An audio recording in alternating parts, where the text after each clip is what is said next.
How's it going? It's going all right. I'm waiting for you to say something. I did say something. Okay. This is Tommy. This is Jacob. This is Tommy and Jacob's mixtape.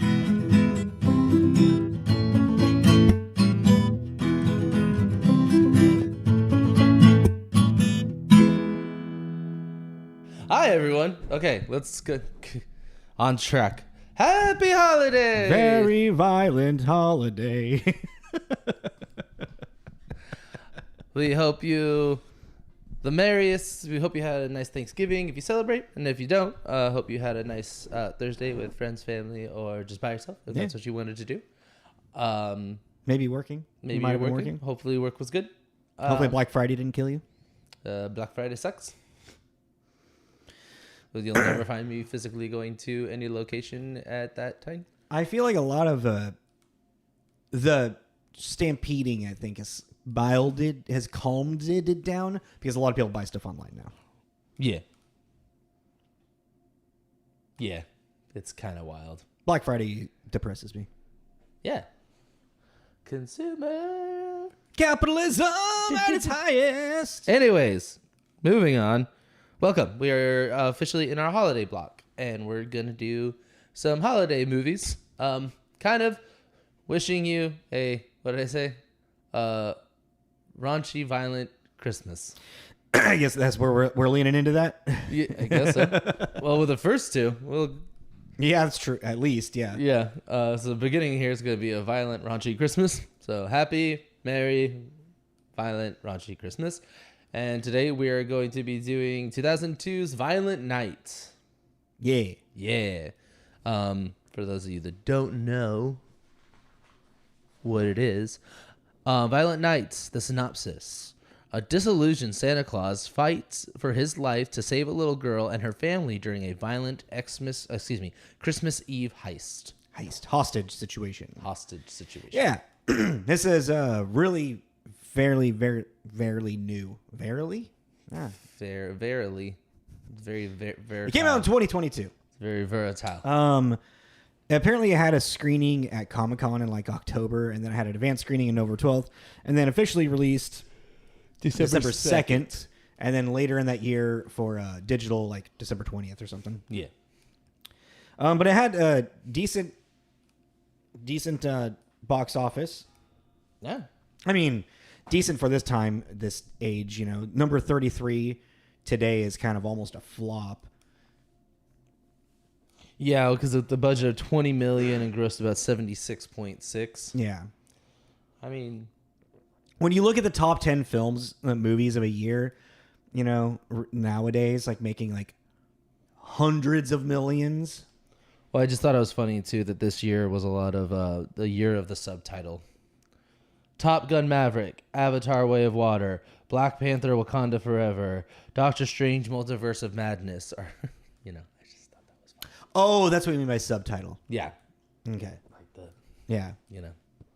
How many movies in 2022 for you? 35. 35? I had 26. Yeah, I was really surprised by that. So I actually sat down and watched movies in 2022. Yeah. Or maybe throughout 2023. Yeah. I was surprised by that.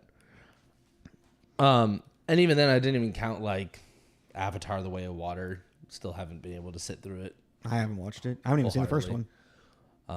Never have seen Top Gun or Top Gun Maverick. I mean, I've seen Top Gun when I was a kid. Well, I'm just saying these big titles, a lot of the big ones. I was like, like Way of Water I've tried twice and I just don't care. Someone had a heart attack in the theater watching it. Wasn't that the original Avatar, or is that this one? No, it was this one. It was because it was so beautiful they couldn't handle it. Or so the legend says. The legend. Or the news article. Yeah. But yeah. Oh yeah, like even Minions, Rise of Gru. Puss in Boots, The Last Wish. Thor, Love and Thunder. Fantastic Beasts, The Secrets of Dumbledore. You know what I mean? It's like everything's fucking a sequel today. But anywho, did you like it? Yes and no. Yeah? Yeah. Yes and no. I thoroughly enjoyed it. I know you did.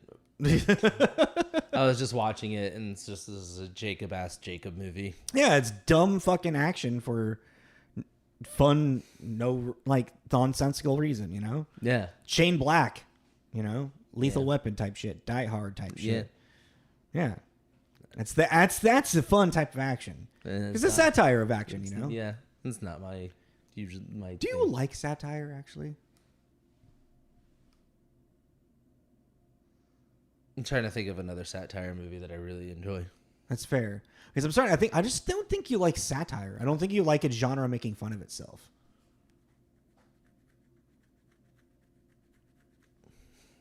Yeah, I can't really think of one. Yeah. Continue. Tommy likes lowbrow humor. Wow. Satire is a little too sophisticated for him. But yeah, this is really like a love letter to 80s. Well, like to Die Hard in a really big way. Yeah. But it's also a love letter to a lot of like holiday movies in general as well. Like that has a huge Home Alone like segment in it as well. But it's clearly, it's never stated. I even looked it up. It's never 100% stated that it's like based around or influenced by the night the reindeer died. Oh yeah, we didn't get into that. Because, I like Starship Troopers. Okay, fair. Yeah, you do like Starship Troopers. Are you just looking up satire movies? Are you? And most of them I'm like, nope. Nope. What's on the? Name it just a couple more. RoboCop, Life of Brian. Great. Which I like Life of Brian. Yeah. I like Monty Python. There's a lot of satire in that. Yeah. But that's also English satire. It's kind of dry and different. Fight Club, I guess. Yeah, it's a satire. But it's like such its own thing. That's the thing too. Some of them I'm watching and I'm like, I get why you're considering it a satire, but I wouldn't wholeheartedly. Like even the Truman Show, I wouldn't even say it's wholeheartedly a satire. It has satire elements. Yeah. But I wouldn't put that under satire. I mean, Fight Club is a huge satire on toxic masculinity. Yeah. And then consumerism and capitalism. I don't know. Maybe I don't like satire so much on the sleeves. I like if it's very aware of it. If it's layered in pretty well, because then it's like, well, it's its own story. It's its own thing going on. There are satire happening, but it's its own. It can stand on its own as something else. Yeah. Maybe is what it is. It turns too much into a clown show for you when it's on its like. Yeah, when it's really up in your face. I'm like, this doesn't seem clever to me anymore. Yeah, I guess might be the thing. Like this is Spinal Tap. That one's great. That's fantastic. That's a satire movie. That really wears it on its sleeve. But that's also very English. Maybe I just like English satire more than American. Well, I think the humor is. Yeah, but it's all American. Yeah, I know. Yeah. I'm saying it's more of on that, like, I find it more of English vibe satire than. Well, because they're an English rock band, aren't they? Yeah. That's actually so funny. Right? They are, right? A bunch of Canadians did a fucking English rock. But it's like kind of, that humor is kind of, it's more on that drier. Yeah. Kind of side to me. Anyway, we'll get off. We'll go back to this movie. Yeah. Oh, yeah. So, Scrooged, we did it in our first season. Yes, so it was one of the very first Christmas movies we did. Yeah. Scrooge, starring Bill Murray. It is the Christmas, a modern telling of Christmas Carol. Not very modern anymore, but at the time. Yeah. And there is, if you don't remember, there's a scene where they are showing Bill Murray's character the promos for the TV station he works at, the CEO he is, of different Christmas specials that they're going to be showing on their network, one of which is titled The Night the Reindeer Died. And it's about Lee Majors, the $6 million man, coming to save Santa and his elves and workshop from some kind of terrorist force. Yeah. And we always thought that would be a cool... It'd be fun movie to make. And this is kind of so far the closest thing that I can think of that is that. So this is basically... It's Santa versus mercenaries. I mean, the biggest thing is like in The Night the Reindeer Died, Santa Claus isn't fighting the terrorists. Lee Majors is the $1 billion man. But I don't know. This is just kind of like a violent Christmas movie like this. It's like, this is The Night the Reindeer Died. That's what I'm saying. That's what I was saying. It's the closest thing that I can think of. And apparently there's a reference to it in this movie early on, and we missed it. What? I don't know. I looked it up, and it said, like, here, online. Violent Night is a 2022... that includes a fake TV promo called The Night the Reindeer Died as a reference to Scrooged. I think at some point it's just playing in the background on a TV or something maybe, and we didn't see it. I don't know. We missed it. And I really didn't want to start the movie over again and try to find it. Yeah, right here. Did you find it? On Screen Rant, The Night the Reindeer Died promo from Scrooge. Does it explain where it's at in the film? Oh, no, this is just saying that it's in there. No, this is just saying it shares, well, the connection we made. It doesn't say anything about it being in there. It's just saying that, like, the same thing with the Die Hard references, Home Alone, yada, yada, yada. But... And maybe that's all that is. Maybe I'm misinterpreting this I Google think it's just text. closed on... Yeah, anyways. Well, a little bit. Because, not only is this movie like a love letter to action movies, it is an actual Christmas movie because it has a Christmas miracle in it, you know? Yeah. So like it's like this awesome love letter to these action movies while still being the Christmas movie that everybody says Die Hard is. Because Die Hard, untraditional, as we said, you know. The Christmas miracle is that Bruce Willis saves the day and doesn't die. I mean, honestly. Well, it's like even with this too, I thought it was kind of funny in the sense of, you know, I watched this with my mom and she was saying that she doesn't like the fact that Santa's really getting his ass kicked most of the movie.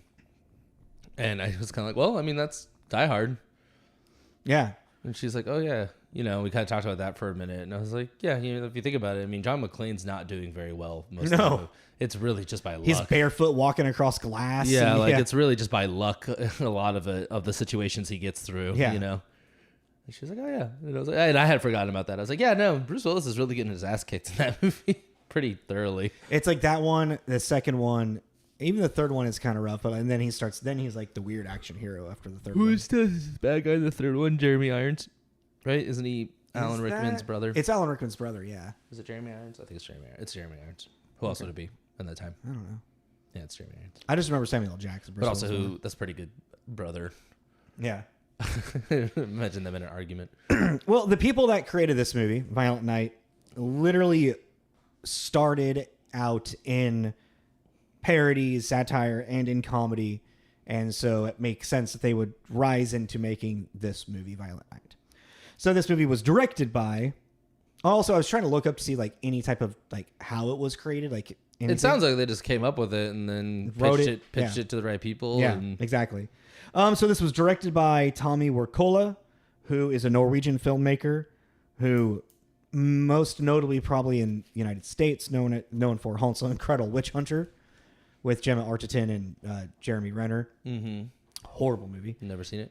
Something I've been wanting to watch for years, actually, which I thought was funny. Dead Snow? Yeah, I've been wanting to watch that for years. Yeah. I like zombie Nazi shit.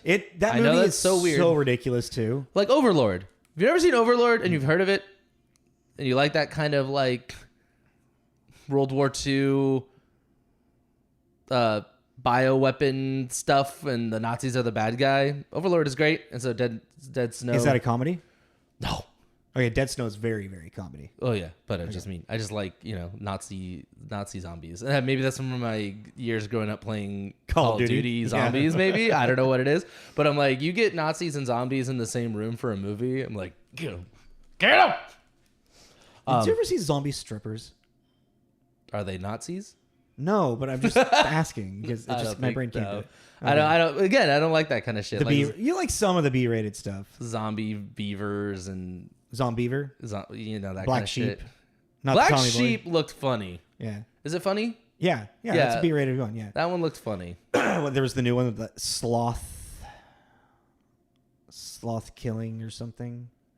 Killing of the sacred sloth. The killer sofa. Killer sofa. Yeah, that's one that. There's like 3 of them. It's a possessed. Teeth. No. Teeth to me is different. Teeth has more of a message behind it. It does. 100%. Teeth is interesting. I see what they're doing with teeth. Yeah. But that's still very B-rated horror. Yeah. I also haven't seen it for 8 years, so I can't really. I don't really. I've really had to come to the terms as I need to not talk about movies as if I've seen them yesterday. Yeah. That's a habit I really need to stop. I remembered liking Teeth. I don't know if I'd like it now. This is the best way to put it. And then the other thing I wanted to put down for God damn it, Tommy Wirkola. Fucking pen. Yeah. So Tommy Wirkola is something that I lost it. No, I didn't. It's right there. I can see it. I can see the shiny tip. On my shirt. There you go. Don't judge me. Another directing credit for Tommy was What Happened to Monday. Was that a show or movie? It was just a movie. Okay. What Happened to Monday was a Netflix movie that came out a few years ago. It was really, really interesting. Just a quick little concept if you don't remember it or it sounds familiar. It was basically, it's now in this dystopian future where every household is allowed one child. Okay. A man's daughter ends up having 7. Holy shit. Whatever that is. 7. Oh, like Octomom. Whatever. Whatever. Yeah. She has 7. Ciento? And so the whole deal with this government is that they're going to have to pick one and basically kill the others. And they obviously are like, well, we can't, they can't bring themselves to do that. So instead what they do is they assign each one of these children a day of the week that they're allowed to go out into the world. So to this society, they're one person, but there are 7 of them. And then they're all named Monday, Tuesday, Wednesday, Thursday, blah, blah, blah. I've heard this, yeah. Monday ends up going missing. So what happened to Monday? So the other sisters are trying to find their sister in this while also trying to keep under wraps that there's multiple of them. Just a very interesting take on a dystopian world. It was weird. I remember it not being very well received, but it was one of those movies I feel like in a few years people are going to go back to it. It sounds like a very interesting concept that would be hard to execute and hard to make interesting. But that I think that it got slept on a little bit. And I think just because the concept is interesting enough that if you're a film person, I think it's something to check out if you were ever interested in it. Because it's cool. It was a cool idea. And then our writers. So that's Tommy. We have Josh Worm Miller, which I thought was weird, and Patrick Casey, who are friends from high school, kind of like a writing duo, who have written the first 3 all the Sonic movies, Sonic 1, 2, and 3, Sonic the Hedgehog. You mean Sonic 3 is a TV show? Oh, what? There is no Sonic 3 movie. The trailer just came out for Sonic 3. Are you sure it's not with 2 Jim Carreys? Oh, no, then I have no idea. Yeah, there's that Knuckles show. There's the Knuckles show. I don't know if they're writers on that. Okay. But no, Sonic 3 just got announced. Fuck yeah! I love the Sonic movies. Yeah, they're fun. They're fun. Those are fun ass fucking... Keanu Reeves is playing Shadow. Huh. That's an interesting... whatever. I was more impressed about getting Idris Elba to be Knuckles. I was like, really? Get the fuck out of here. And then he was great. Yeah. He was a great Knuckles. No. Yeah. Sonic movies, those are good. They're not good. I mean, they're fun. They're fun. I really enjoy them. They know what they are and they're not shy about it. Yeah. And they got really good talent for telling the story. Like all the voice acting. I find it really amusing that Jim Carrey is like, I'm going to retire from acting. And the golden script. And it's Sonic 3. Sonic the Hedgehog. We don't know if he was contracted and whatnot as well. Yeah. But, I mean, also great casting for Dr. Egghead. Oh, Eggman? Eggman. Yeah. Like, I never would have thought of Jim Carrey just from his look. Yeah. But that's a pretty great. Oh, yeah. He does a great, because he's so physical. What he is? He's just the guy, the bad guy in Grandma's Boy grown up. I am a computer. Sit on my face. Jesus Christ. But also, you were asking the other day, what other National Lampoon movies are there, Jacob?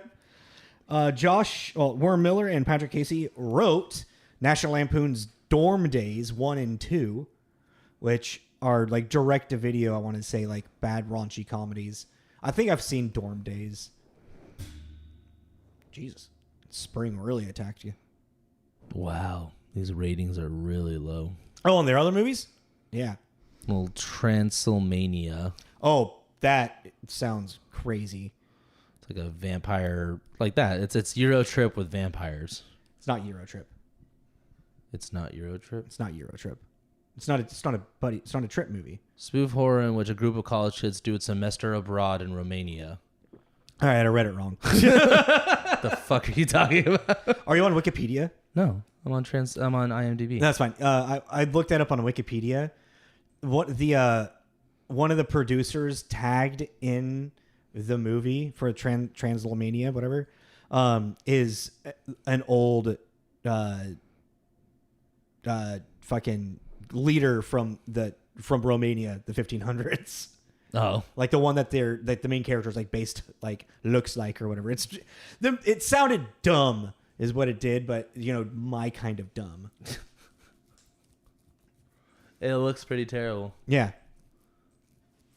It's one of those. I'd probably start it, get like 20 minutes in, and just be like, "I'm over Never this." mind. I changed my mind. I don't want to. I let it play in the background, and I pull out my DS and play something. Or my Well, they're Switch. also they're in a lot of these movies too. Probably like small roles, or Well, maybe. I mean, he's the second. Oh, Josh really? Miller, Josh and Pat are the second and third, respectively. Oh wow. The credits in the Transylvania. Anyways, go back. Okay, that's them. That's the people who made it. So who stars in Violent Night? David Harbour. Yeah. He plays Santa. David Harbour, you probably know from Stranger Things. He is Hooper. I'm not going to correct you anymore. Oh, I know now. I'm just not going to correct you anymore. I know it just kind of annoys you.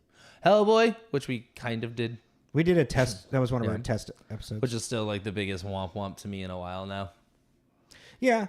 Well, I think I kind of turned it into a womp womp for you too. If you remember when we were recording it, you're all like, "This is fun," and I was like, "Yeah, well, that's fine if you like it, but it's a bad movie because X, Y, and Z." And then you're like, "Oh yeah, it isn't that good, is it?" Well, just compared to the Del Toro ones, it just didn't really have the same kind of heart No. that the Del Toro ones did. You can make your argument about the Del Toro movies all you want, but there is definitely more care There was behind love. those. There was yeah, love there's put into love into it, and you could tell that. Black Widow, something kind of recent that I really enjoyed called We Have a Ghost. Did you ever watch that? Family moves into a house that is haunted. He plays the ghost. No. He doesn't really talk because can't really anymore. But it's just kind of it kind of reminded me of Fido in a way. It wasn't violent like that. That's satire. Yes. Yeah, Fido's great. I like Fido. It kind of reminded me of that, young kids and their dog, but it was the ghost instead. Yeah, it's not as violent. It's more family friendly, but I recommend that one. That's a fun, kind of spooky, not spooky movie. A very absurd one that's like only 45 minutes, like more of a short film on Netflix, is Frankenstein's Monsters, Monster Frankenstein. Oh, yeah, I saw that. Another one I made a note of, too, that I really want to maybe check out just in general or even do a review of is Night of the Zoo-Ocalypse.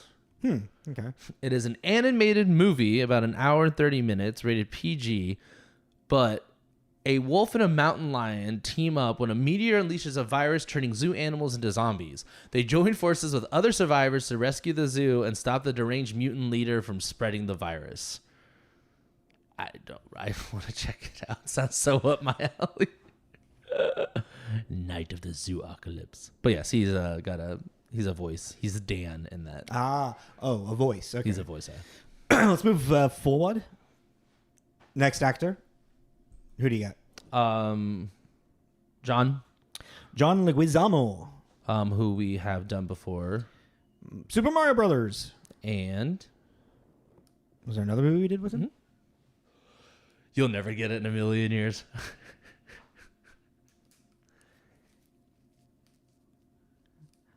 Why they leave without goop? Titan AE. Oh, he's such a minor He's voice the in little. that. He's the little. Yeah. tinker guy. Fuck. Yeah. Which I just thought we were sitting there forever, racking our brains. And then we were like, oh yeah, we did one. And then I was like, oh shit, we've actually done two. Yeah. Kind of back to back too, because we did Super Mario Brothers episode 131 and then Titan AE 138. Yeah. So we just but we didn't know that John was. Oh, I know, but it's fun. It's fun to kind of they slip in there. Who'd you got next? Beverly D'Angelo. Yeah. Just because she's kind of a icon the National Lampoon series, and I don't know, Vacation series. She's really famous to me, even though looking at her credits, I only know like a handful of movies. Really, the only thing I can off the top of my head is the Vacation series And as Ellen. American History X. Is she the mother in that? Mm-hmm. Oh, I don't remember her in that. Yeah, and I just really kind of remember that too because she's just such a polar opposite to the National Lampoon. Her makeup's always done, and she's always looking. And then American History X, she's kind of more, Yeah, ragged. She's got some shit going on. Yeah, imagine that. I got Alex Hassell next. Who plays Dad? Jason. Oh, yeah, I wasn't doing that. So, yeah, David Harbour, Santa, John Leguizamo is our bad guy, Scrooge. And then Beverly D'Angelo is Gertrude, the matriarch of the family. Of the wealthy family that is getting stolen from. And then Alex Hassell is her son, Jason.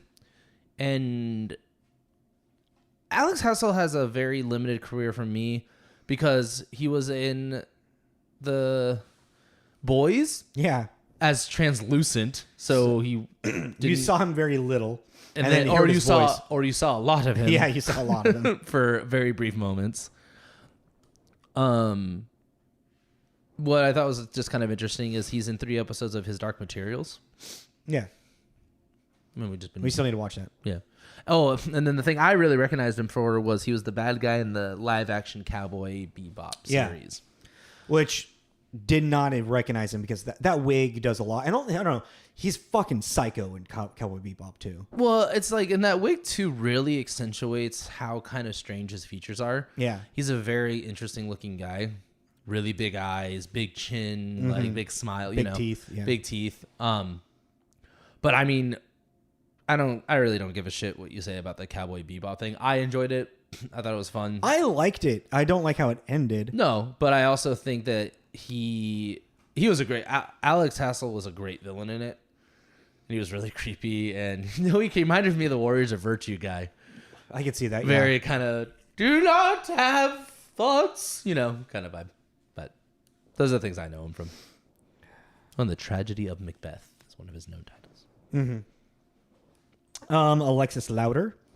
That's the only thing. That's it. That's all I know of him. I didn't even recognize any of the films that she was in. TV shows or anything.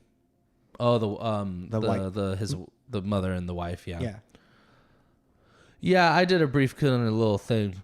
And it's one of those, a lot of the time we kind of take in some information too, that I'll look at something and it's not until I watch it again or look at their list again and go, oh yeah, wait, I do know that one. But yeah, nothing stood out for me. But I mean, just to kind of give her credit, she's known for Cop Shop, The Changeling, and Weathering in this. And The Changeling, the TV show, right? Yes. I want to say there's a movie with the same name. Who else did you want to give a shout out to? Leah Brady, the kid. I was our main stars really. Who she's a kid. She's this like one of her earliest things. So let's see where she. It's like I always find it interesting to see if this child star continues. Well, yeah. I mean, she's got some good stuff under her belt. I mean, she has an episode of The Umbrella Academy. She has 4 episodes of The Acolyte. I mean, those aren't like those aren't little titles, But that could also be Nepo baby type thing, Like who's got a cute kid that can be put in this movie? Some producers. I don't know if she is. I'm just saying. Okay. When you said Nepo, I was like, whose kid is she? She's Tom Brady's kid. What are you talking about? Wayne Brady. Makes me think of Ted too. Oh yeah. I was really that's so sorry. You're gonna derail for a second. I was just thinking about that Liam Neeson scene again yesterday, and it totally makes me laugh. It's fucking hilarious. Yeah, it's great. I think it's really funny. Is it true? The tricks are for kids. Yeah. That's the slogan. That's the slogan. All right. We're moving into reviews. This is moderately reviewed, I want to say. IMDb, it's got a 6.7. On Rotten Tomatoes, 74% tomato meter and an 88% popcorn meter. So clearly, I mean, this movie is such a love letter to action movies. I could see this being, the audiences are just going to enjoy it. The general audience is going to enjoy this more than it being critically looked at, Yeah. But it's also critical. wise, not super bad. Well, Metacritic was kind of interesting, Yeah. actually, to look at for this. Because, so Metacritic, it comes to a 55, which is mixed or average. So it's in the yellow there. Mm-hmm. But what kind of is weird is that the positive reviews, there are 20 positive, 11 mixed, and 6 negative. Okay. So to me, it kind of plummeted, but then I got down to the negatives, and the negative ones, they give it a really low score. So I think it like kind of balanced out. But the tip top of our reviews with a 90 at The Wire by Alonso Durald. Violent Night is one of the Yuletide season's most delightful surprises, not just for what it gets right, but also for the many ways the whole production could have gone very, very wrong. Yeah, okay.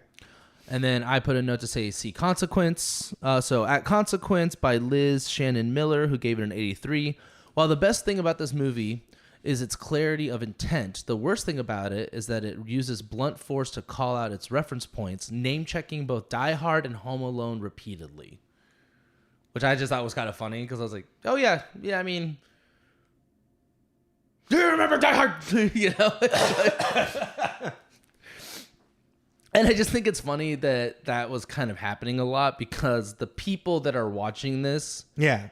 Already, you don't need to sell them on the Die Hard bit. They like Die Hard, and even then, it's like those same people probably do, like, if they have kids, are fine watching Home Alone because of the trap setting bit. Like, that's like the fun. Well, I mean, people nowadays are happy to watch Home Alone with their kid because they watched Home Alone as a kid. Yeah, exactly. And well, they, yeah. You know, but that's not the point I'm making. I'm just like, you don't need to. They already bought the ticket. They already know what you don't need to keep calling it out. For a mixed, but we got this covered by Scott Campbell, who gave it a 60. Violent Night delivers everything that was promised, and it's destined to find long-lasting life as a cult classic, but there's barely anything of note beyond the superficial. Yeah. Another mix at San Fran Chronicle by Mick LaSalle. Oh, Mick LaSalle. Who gave it a 50. Violent Night isn't terrible, but it's stuck between parroting something and trying to fit the genre it parodies. And it really should have been funnier. That one's pretty honest with it. And I think it's like, my bias is that I appreciate it. I just really liked the direction that it was in. Yeah. And I can see it not being everybody's cup of tea. And then for the negative, this is the one that made me laugh last night. So at the Golden Globe, Radhian Simonpillali, who gave it a 30, not that Harbour is the reason that Violent Night lands like a lump of coal. He does what he can in a witless movie that is too easily satisfied with its own premise and often feels like it's elbowing you in the ribs trying to get you to laugh along with it. You like that Christmas pun I made right there? Yeah. That bits of that made me... I like, the elbowing the ribs, because there are some... And it's more of the, Santa Claus is coming to town. Exactly. And then... and you're like, it's fine, but there's a lot of those moments. Mm-hmm.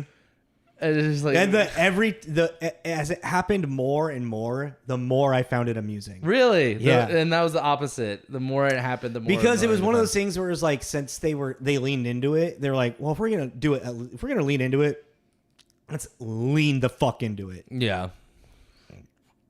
Excuse me. It's one of those, like, we're gonna beat this dead horse, and we're gonna make you watch it. We're gonna commit to it. Don't mind me over here just having a beer. Diet Dr. Pepper.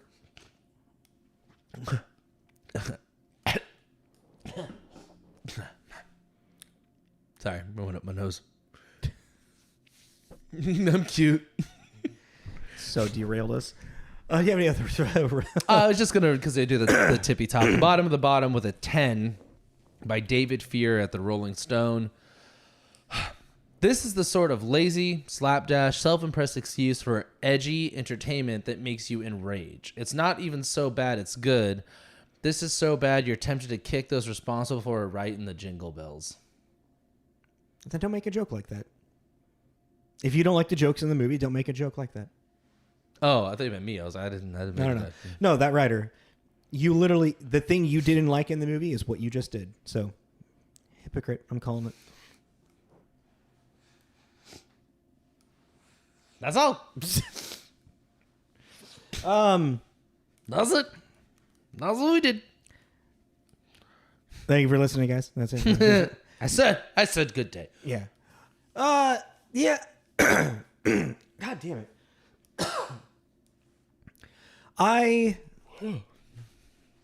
Excuse me. One of the things that makes this movie enjoyable is the fact that it sets itself up. You at the very beginning, you know really what you're getting. Yeah. Which I think is what makes it like if you're not picking up what they're setting down in the first like 15 minutes and then you get disappointed through it, then this movie just wasn't for you, you know? And yeah, because like this movie, okay, they establish our three main-ish like points at the very beginning of the movie in a very good way. So we have our opening with Santa at a bar. As the audience at this point, going into it, you know this is really Santa because we know David Harbour, blah, blah, blah. But script-wise, people of the world-wise, it's just a guy dressed as Santa sitting at a bar having a beer. And then a mall Santa sits down and is like, on break? And he's like, or whatever. He's like, yeah, you can say I'm on break or whatever. It reveals that Santa is burnt out and, you know, like the kids of the world, they're spoiled, they're greedy, capitalism has ruined it. He's like spewing all of this shit that I agree with, you know? But it's also really funny to kind of like show this like burnt out Santa. There's like Santa that's at the end of his rope. Because like he flies off of the roof and then he just pukes over the edge on top of the bartender, you know? Yeah. So the established rules of this movie of there is a Santa, he's a wreck.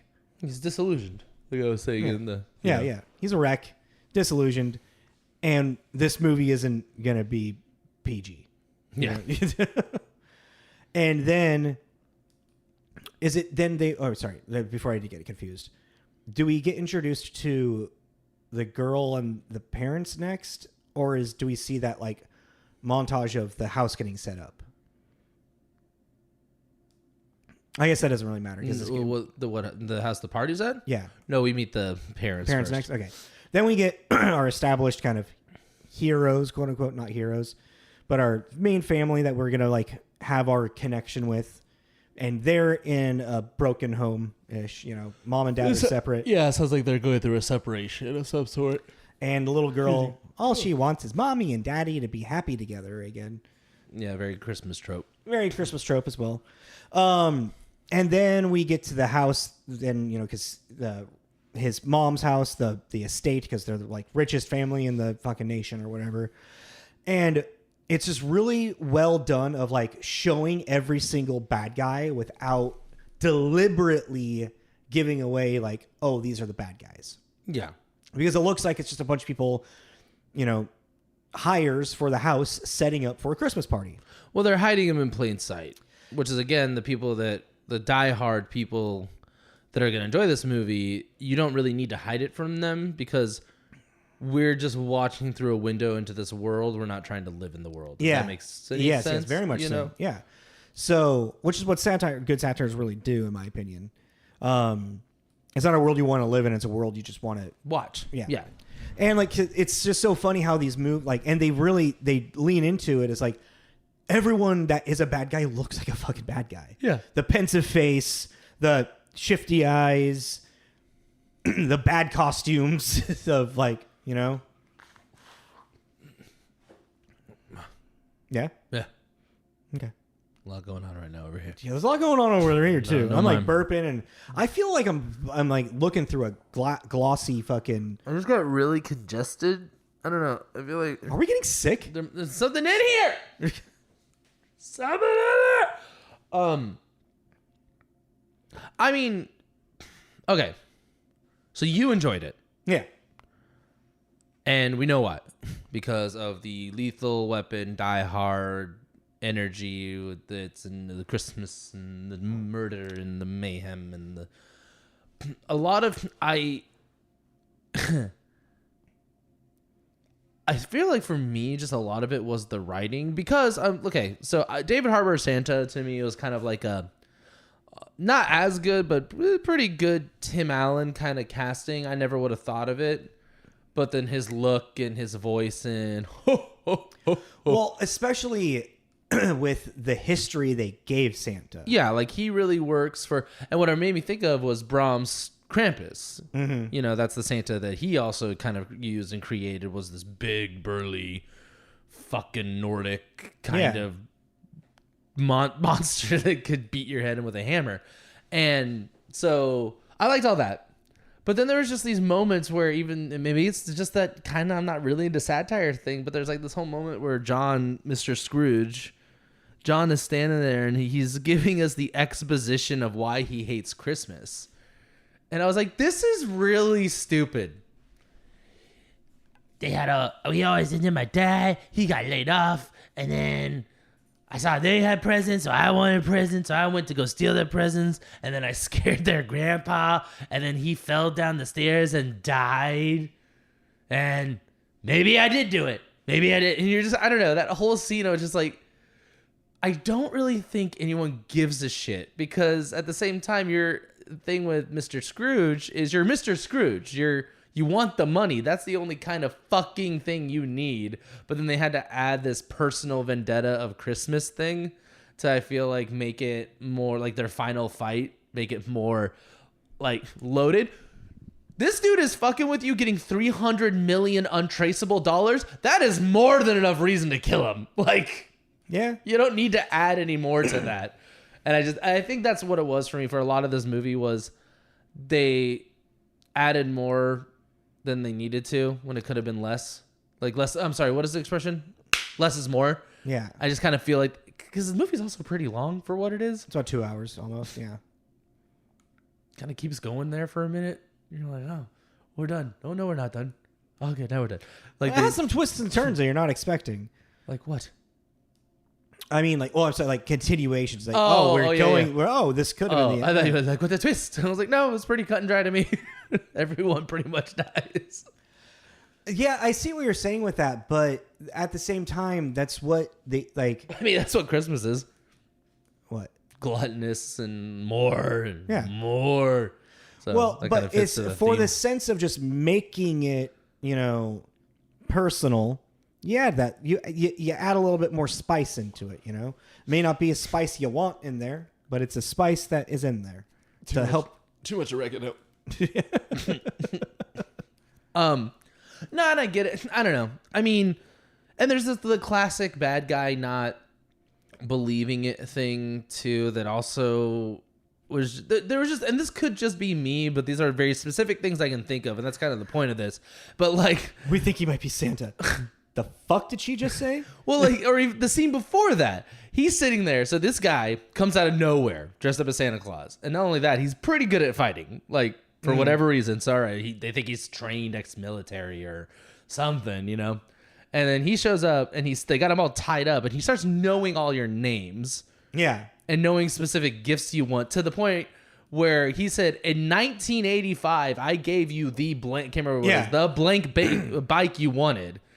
And then Mr. Scrooge is sitting there like, it's like saying you like big tits. It was a lucky guess, Every kid wanted a bike. And you're like, no. This is uber specific. And then he does a little nose trick and then gets sucked up the chimney. And he's like, John, good old Mr. Scrooge, he's probably on a pulley system. They yanked him up I'm like, I can't sit here because I really liked the idea of John Leguizamo as the bad guy again. Mm-hmm. Made me think of like Spawn and stuff like that, or even Romeo and Juliet. As Tybalt. What? Tybalt. Bad guy. Whatever. I'm not gonna get into that argument. He is an asshole. He's problematic.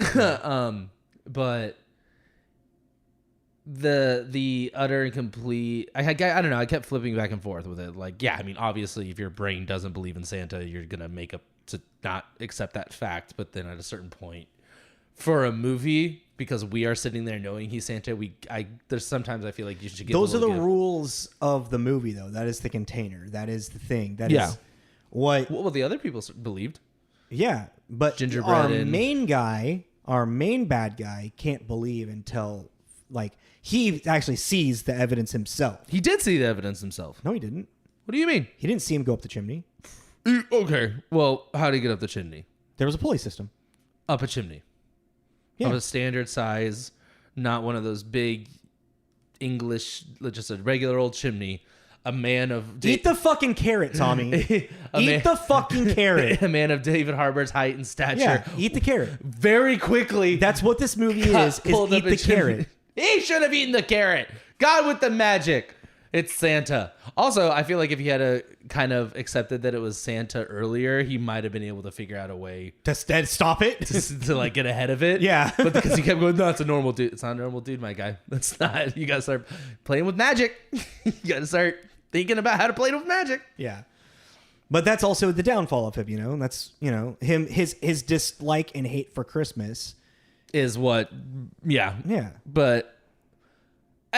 The love letter that it was to Die Hard was really funny too, because his he has all these expositions. It really reminded me of what's his name? Alan Rickman. Oh, Hans. Really reminded me of Hans, but like the American Hans coming in there, like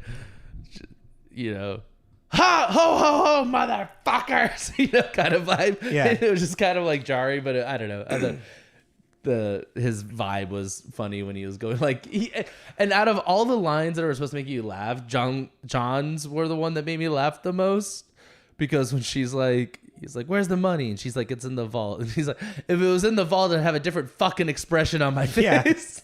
Yeah, he just had some one-liners in there that were just really great bad guy. Well, I mean, that's actually a pretty big twist in the movie, though, is when they open the vault and the money is gone. Which I feel like, as you're like the big suspense of like watching action movies like this, how big of a suspense they had of like them opening that vault. You kind of feel like, oh, the money's not going to be there. That's going to be a problem.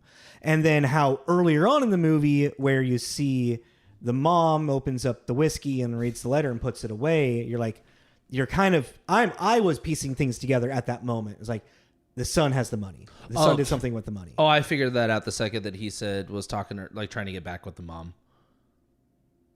Oh, that he took the money? Yeah. You figured that out then? Yeah. How could you figure that out then? You don't even know there's any money yet. Well, no, I figured that he had done, because they're breaking in for something. In the beginning, too, he keeps looking at that present in his bag in a way, and then he talks about leaving that night. So I'm like, well, then he's obviously... Well, my first thought actually was that he was their inside man. Okay. He let them in. That makes sense. And then when they start talking about the money, then I was like... Because I was going to say, we have no idea of money at this moment. When they start talking about the money, I was like, the son took the money. Yeah. I just was able to because they didn't... I don't know. They didn't hide that very well. And now that I'm kind of thinking about the son, Jason, more, what happened to his finger?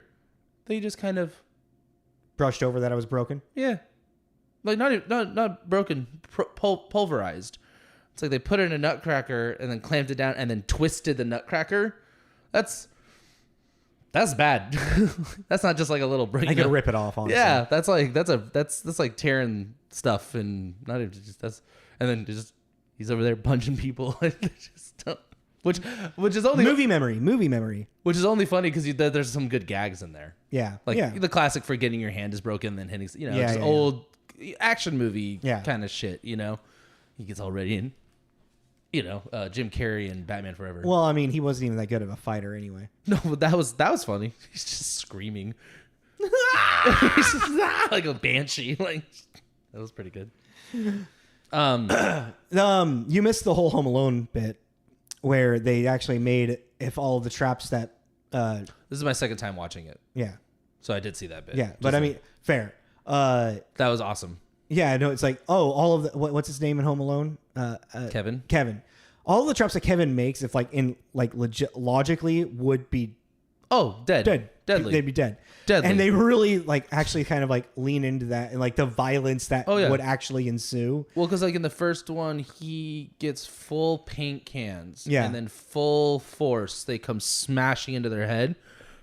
I don't know, not you, but you, the general you. If you've ever picked up a full full size paint can, that comes at you at that kind of speed. That's very possible. Did you ever watch the Mythbusters episode where they showed what all of the damage that would be done? Yeah, no, they like drop like the bowling balls and everything on like test dummies that have like the same. Yeah. Like the Deadliest Warrior. Yeah, those things. And the heads get fucking demolished. Yeah. I don't need Mythbusters to tell me that. I picked up paint cans before and then gone, if this comes at you like that to somebody, it's gonna cause damage. But you get the force from the top of the stairs coming down. Because like, what else is there? Well, there's my favorite one and the second one. The first one. He gets shocked. The first one. And he starts seeing a skeleton and screaming. Like that one is really funny to me. Very dead. Very dead. Car battery? Just one car battery, right?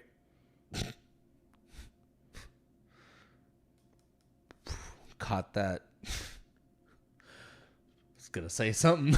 It got like right here and then I caught it and went, never mind. Save that for later, I guess. I don't think that would kill somebody. One car battery, it really hurt. I think he wouldn't be able to hold on to it. Most of the time when you get electrocuted like that, you bounce back. It takes something for you to like keep holding on to it. Because the length that he held onto it, yes, would kill him, but like it generally would just have a blowback. Well, I mean, it goes. Anywho, we're not talking about Home Alone. We are talking about Home Alone. In the Violent Night. In this movie, they're making very much a joke about how if the Home Alone pranks were set in a more realistic universe world and weren't a fucking kids movie, what it actually do to people, and it fucks their shit up. Yeah. Like royally fucks them up. It kills one of the guys. Like this little girl murdered a guy on accident. Yeah, but it's fine. And she's laughing about it. Yeah. Well, she doesn't see it. I'm pretty sure she saw what she had done. She'd be like, oh my God.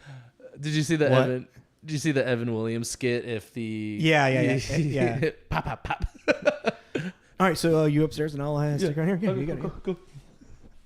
Ooh, that's hot. The doorknob's really hot.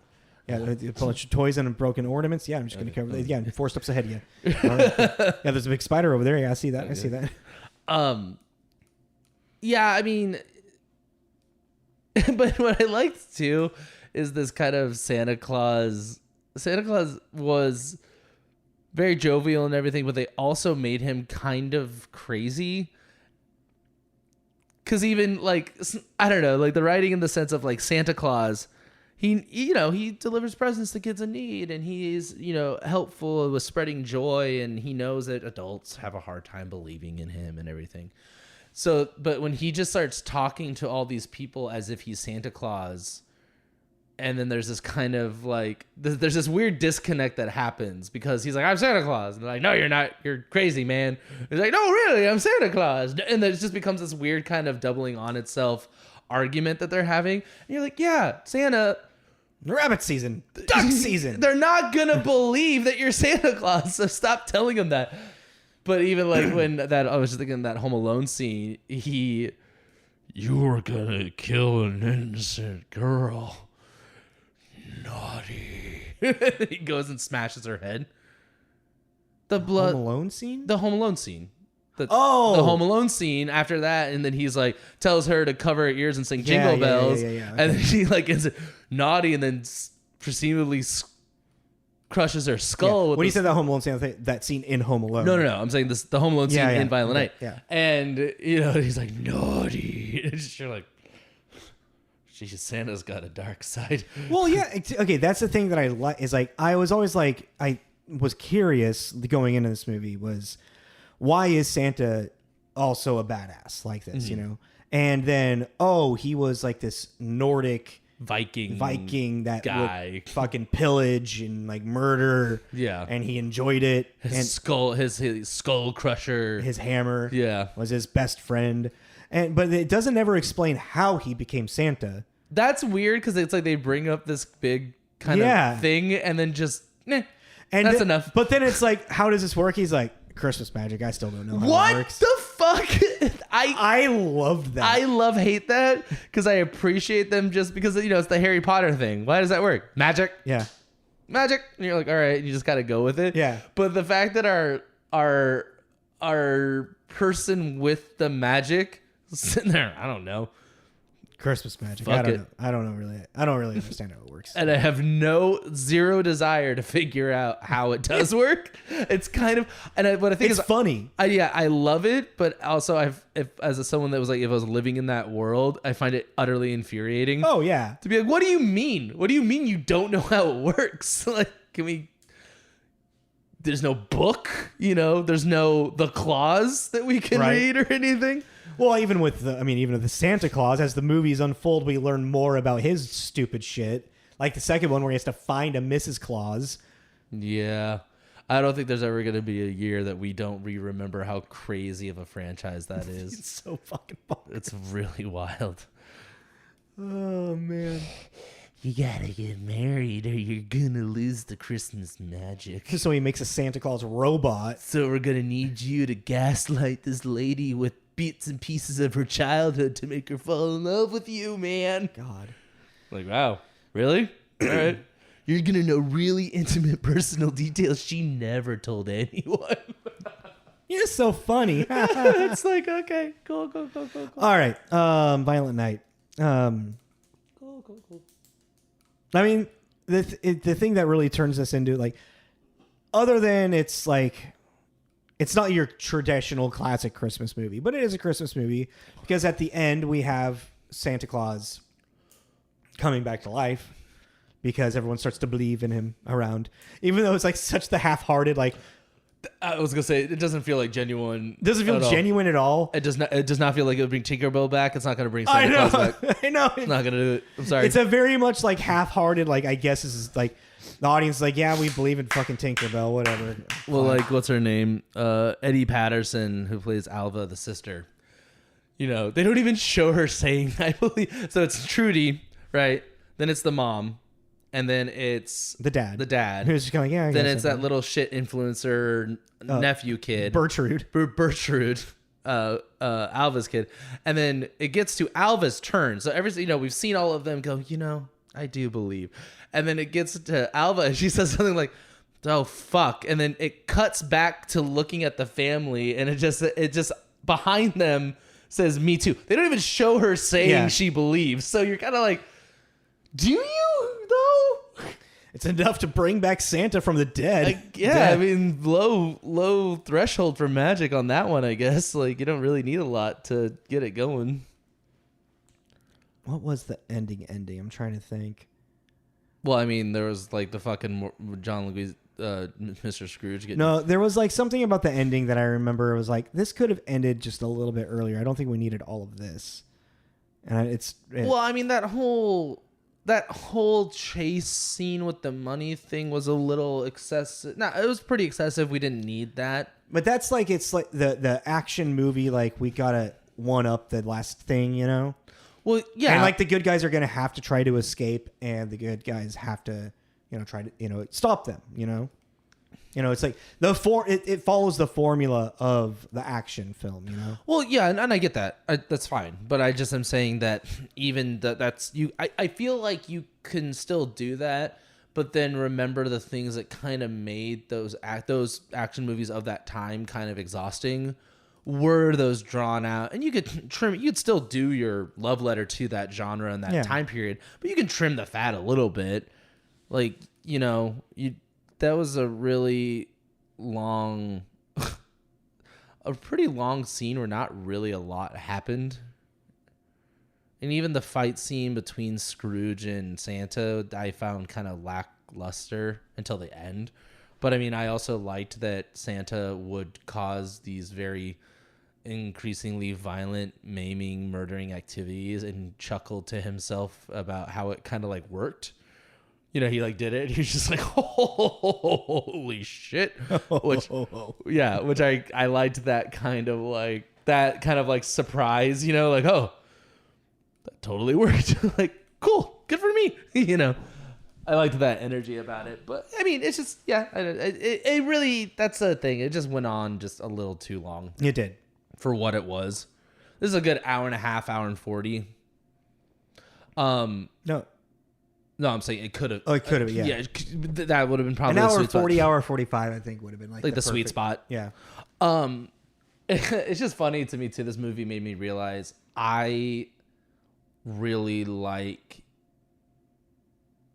dysfunctional family holiday movies, and I'm not like, I mean like The Ref, or even like the beginning of this. Oh yeah.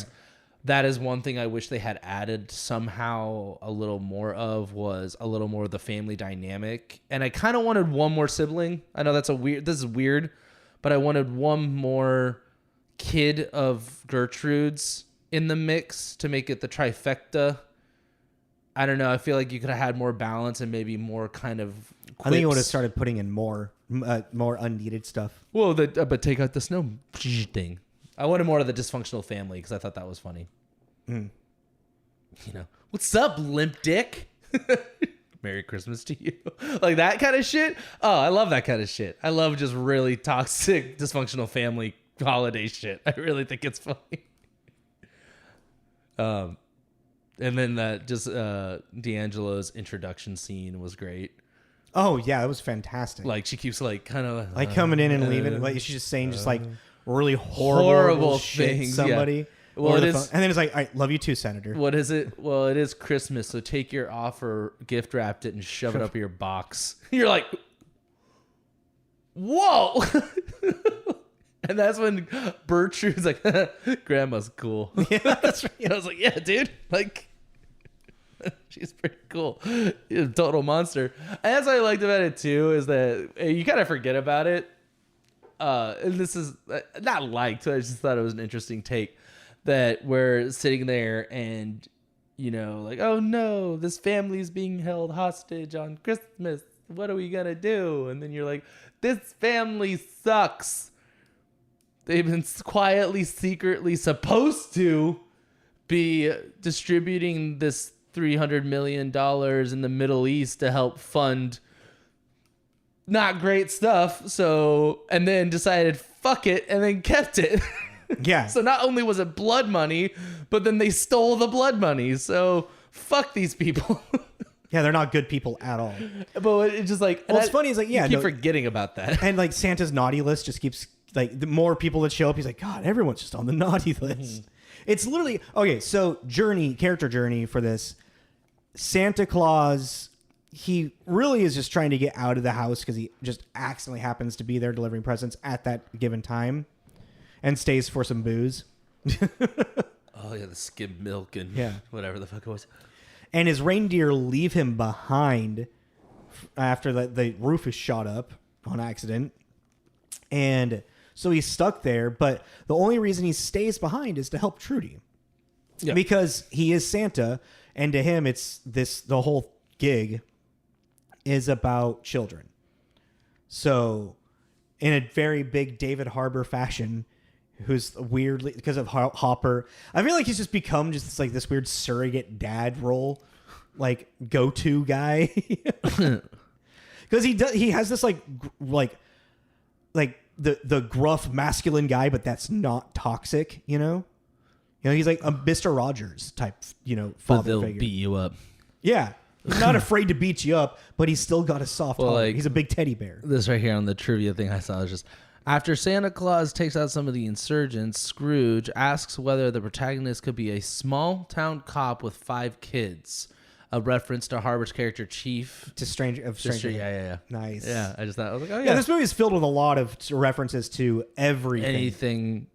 Anything that anyone is in, because he was even reading, too, that a bunch of the majority of the cast, besides like our main people, so like all the henchmen and everything, they're primarily in Christmas movies as like, that's their...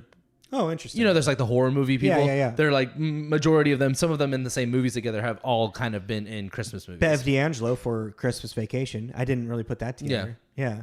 Okay. So it's a Die Hard, Home Alone, Christmas Easter egg it's like I noticed extravaganza. that, but I noticed that, but I didn't register that. You know what I mean? Mm-hmm.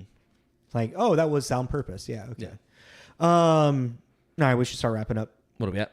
66. Oh shit. Okay. Yeah. I was kind of just trying to. I thought we were really behind, so I was trying to fill in the air.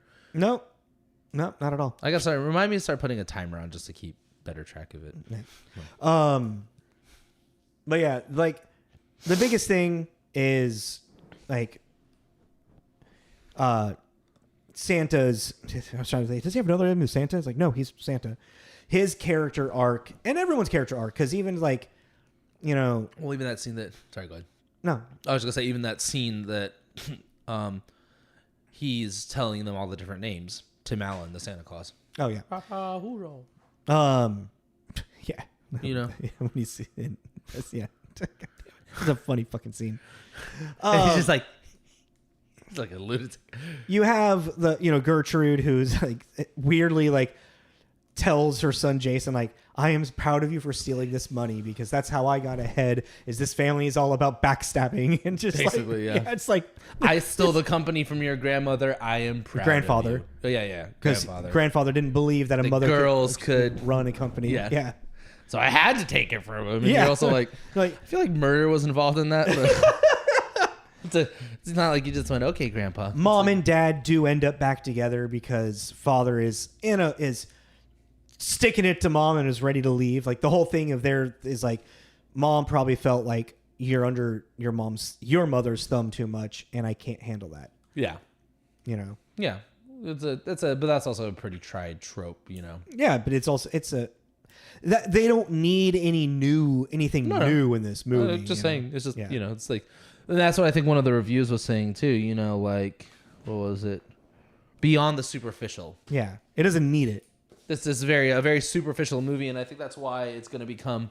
I can see it becoming a cult classic that you watch, just have on while you're doing stuff in the background, kind of thing. And I feel like a lot of these type of Christmas movies, they're like early on Christmas, like I'm at home, maybe wrapping presents. Yeah, or I think it's a passive thing that or maybe at night it's like I'm gonna put it on tonight. Yes, I'm going to bed.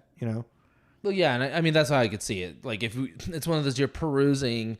And like you said, doing laundry or something, and it's that time of year, and you're like, do you want to put on Violent Night? Yeah, sure, whatever. Because like I feel like Christmas Eve and Christmas Day, when you got family or like friends and whatnot around, unless everyone is into this type of thing, that's when you're putting on like A Christmas Story, National Lampoon's Vacation, or I'm just throwing out ideas, you fucking asshole. Why am I an asshole for that? Because you shook your head. No. At Christmas Story? Yeah. No. That movie's depressing. To you. Yeah. I veto it. Just like you would veto Violent Night. I wouldn't veto Violent Night. As I was saying it, I was just hoping you wouldn't catch it. Anyways, what do you want to rate it? I give it a 3. Seriously? Yeah.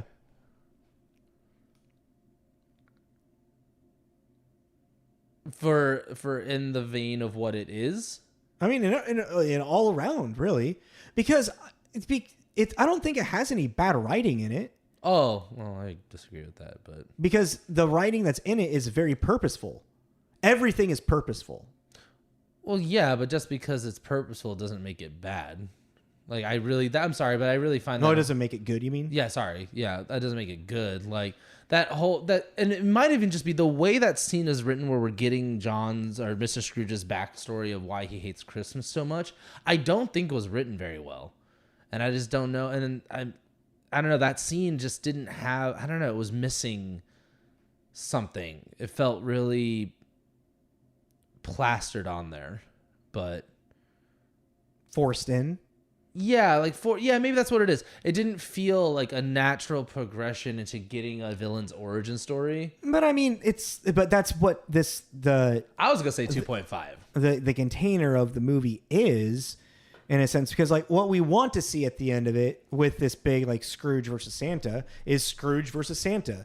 Scrooge has a vendetta against Christmas. Yeah. Why so? Because of blah. Yeah, but something stupid. But that's what I'm saying though. I just don't think it was put in there in a elegant way, natural way. Yeah, I just felt like it was really like, all right, come here, you, like, hate Christmas. Like, I mean, that's kind of I mean, everything with the villains, like how it's like. How he knows everything about the house, how he knows all this stuff. It's just like, it's all the villainy stuff is a very forced narrative. Yeah, and who was our inside man? I think it was the leader of the task force. No, because but no, it wasn't because he's talking to Thorpe. He's like my intel. My guy inside was a solid intel. My guy inside said there was money so he wasn't even the guy inside. So who was the guy inside? Weird. I just realized that they didn't. That's something they usually would come back in this kind of movie, come back around and be like, and it was Al. It was Rudolph. Like Al, could have been, because even Al, actually, now that I think of it, Al would have been great because he was like, I wish that I wasn't working on Christmas. So maybe he's been building up a resentment to, but they killed Al, so it can't be Al. I mean, it could have been Al, and he killed Al. No, because their interaction made zero sense. That's 0 cents. I'll settle on a 2.5. We can give it a 3. I don't care. We can settle on a 2.5. 2.5? We can settle on a 2.5. Okay.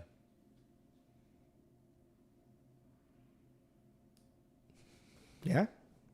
Did you think of a connection game?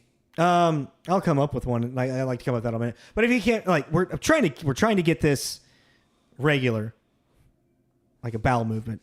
You talking about fiber? Like, what are you talking about? I really need to get regular. Movie connection game, which also, if you get bored, there is a website you can play this. Really? Yeah. What is it called? Look up a guess that movie screenshot. Framed? Yeah. The daily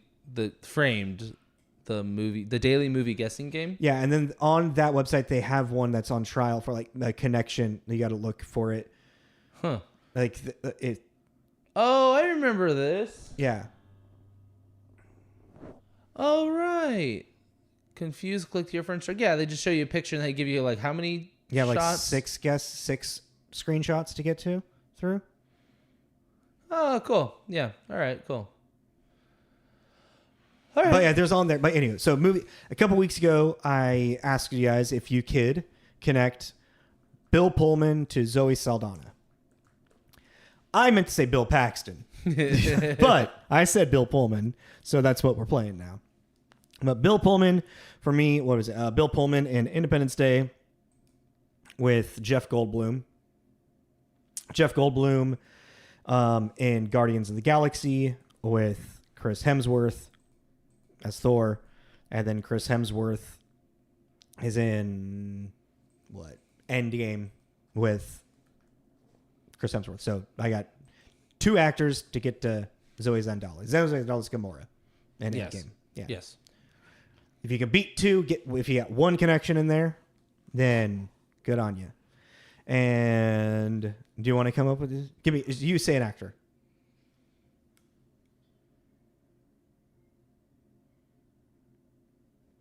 Or actress. Michael J. Fox. I don't know. Okay, Michael J. Fox to Demi Moore. So, Michael J. Fox. That should be a really easy one, honestly. Demi. They're like same generation, you know? Yeah. They might be in a fucking movie together. I don't really know his career that well. Anyways. Okay, we gotta go. So we gave it 2.5. We gave it 2.5. That was Violent Night. Like we said, we're doing a violent, raunchy Christmas. So next week we're going to be doing Bad Santa. I was about to say We are doing Bad Santa next week? That's what I thought. We didn't really discuss exactly the schedule. Oh, well, then we'll discuss it. But we might be doing Bad Santa. I don't know. I was about to say Bad News Bears. But yeah, follow us on Instagram and Facebook. On there is all of our promos for what's coming up in the coming up week. We air every Friday. So like, subscribe, all that kind of stuff. Leave a comment. If you're able to figure out a better connection on the connection game, send it in the comments. And yeah, this week's is Michael J. Fox and Demi Moore. And yeah, follow us. We are on Spotify, Apple, YouTube, if you like video instead of listening. Anywhere you get your podcasts. Anywhere you get your podcasts. And I think that's everything. Mm-hmm. Cool. This is Tommy. This is Jacob. This is Tommy and Jacob's mixtape. I was making sure I was done. God. God. Bye. Goodbye.